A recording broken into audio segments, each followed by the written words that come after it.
എനിക്ക് ചോദിക്കാനുള്ളത്, ഈ ഏതെങ്കിലും വ്യക്തികളുടെ മുമ്പിലോ അല്ലെങ്കിൽ ഏതെങ്കിലും മഖ്ബറകളുടെ മുമ്പിലോ സുജൂദ് ചെയ്യാൻ പാടുണ്ടോ ഉസ്താദെ? അതൊന്ന് പഠിക്കാൻ വേണ്ടിയിട്ട്. ഒന്ന് ഉത്തരം പറഞ്ഞ ഓക്കെ.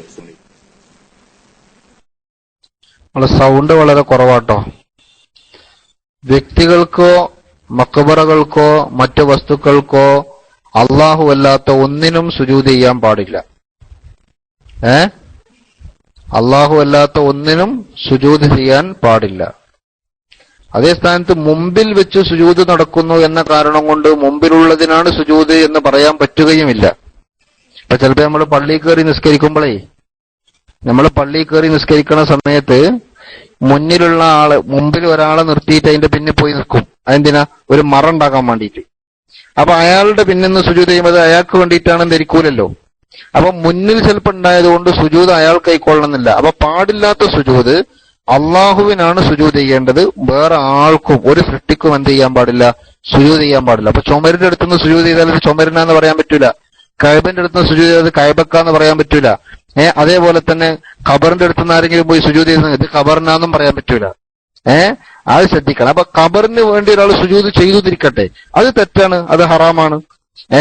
അതേ സ്ഥാനത്ത് പിന്നെ ഒരു സ്ഥലത്ത് നിന്ന് ഒരാൾ സുജൂദ് ചെയ്തത് കൊണ്ട് അതാ ചുമരനാണെന്നോ ആ വ്യക്തിക്കാണെന്നോ എന്നൊന്നും പറയാൻ വകുപ്പില്ല എന്നാണ് ഞാൻ പറഞ്ഞതിന്റെ ചുരുക്കം. ഏതായാലും അള്ളാഹു അല്ലാത്തവർക്ക് സുജൂദ് ചെയ്യൽ ഹറാമ് തന്നെയാണ്, അതിൽ തർക്കമൊന്നുമില്ല. നമ്മൈക്കോട്ടെ. ഹലോ, ഞാന് ഒരു തങ്ങളുടെ അടുത്ത് ചില ആൾക്കാര് ഈ തങ്ങളുടെ കാൽക്കൽ വീണ് സുജൂദ് ചെയ്യുന്നത് കണ്ണുകൊണ്ട് കണ്ടതാണ്. അതുകൊണ്ട് ഒന്ന് സംശയം തീർക്കാൻ വേണ്ടി ചോദിച്ചത്. ഒരു പ്രാവശ്യമല്ലോ 2-3 പ്രാവശ്യമായിട്ട് ഇങ്ങനെ കണ്ടതാ. തങ്ങളുടെ അടുത്ത് പോയി ഇങ്ങനെ അയാളുടെ കാൽക്കൽ വീണ് സുജൂദ് ചെയ്യുന്നത് ഞാൻ കണ്ടതാ. അതുകൊണ്ട് ഒന്ന് സംശയം തീർക്കാൻ വേണ്ടി ചോദിച്ചത് സാറേ. തങ്ങളടുത്ത് പോയപ്പോ 2 കാര്യങ്ങളാണ് കണ്ടത്.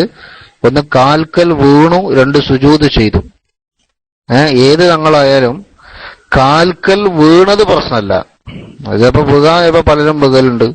ചില ആൾക്കാർ തപ്പിത്തടഞ്ഞു പോകും, വേറെ ചില ആൾക്കാർ സങ്കടം കൊണ്ടുപോകും, വേറെ ചില ആൾക്കാർ ചിലപ്പോ തങ്ങളുണ്ട് കാണുമ്പോൾക്കനെ ഓർക്കുള്ള വിഷമവും കാര്യങ്ങളൊക്കെ ഉണ്ട് എടുത്തു പറഞ്ഞിക്കാണ്ട് അങ്ങനെ പോകും. അങ്ങനെ പലയാതി വീഴ്ചയുണ്ട്. അപ്പൊ വീഴ്ചയിലല്ല പ്രശ്നം കിടക്കുന്നത്, അത് സുജൂദിൽ കിടക്കണമെങ്കിൽ അത് പ്രശ്നമാണ്. സുജൂദ് എന്ന് പറഞ്ഞാല് സുജൂദ് ആണെങ്കിൽ 7 അവയവങ്ങൾ നിലത്ത് വെക്കണം. 7 അവയവങ്ങൾ നിലത്ത് വെച്ചുകൊണ്ടാണ് സുജൂദ് ചെയ്യുക. അപ്പൊ ആ രീതിയിൽ സുജൂദ് നടന്നോ അപ്പൊ പ്രശ്നമാണ്. മനസ്സിലായോ? അത് ഒരു തങ്ങൾക്കാണോ സുജൂദ്? പ്രശ്നമാണ്. തങ്ങളെ ഖബറിങ്ങലാണോ സുജൂദ്? ആ ഖബറിന് സുജൂദ് ചെയ്യാണോ? പ്രശ്നമാണ്. അങ്ങനെയുള്ള സുജൂദുകൾ പാടില്ല. അങ്ങനെ ഏത് തങ്ങൾ പറഞ്ഞാലും ആ തങ്ങളുടെ അടുത്തേക്ക് പോകും വേണ്ട കേട്ടോ. ഇവിടെ കള്ളത്തരീക്കത്തുകാരായ കുറെ ആൾക്കാരുണ്ട്. കള്ളത്തരീക്കത്തുകാരായ കുറെ ആളുകളുണ്ട്. ആ ആളുകളുടെ ശൈഖന്മാരുടെ അടുക്കൽ ചെന്ന്, ആ തരീക്കത്തിന്റെ ശൈഖന്മാരുടെ അടുക്കൽ ചെന്ന് അനുയായികൾ സുജൂദ് ചെയ്യാറുണ്ട്. അതിനെ സുന്നത്തി ജമാഅത്തിന്റെ പണ്ഡിതന്മാർ നിഷിദ്ധമായി വിമർശിച്ചിട്ടുണ്ട്.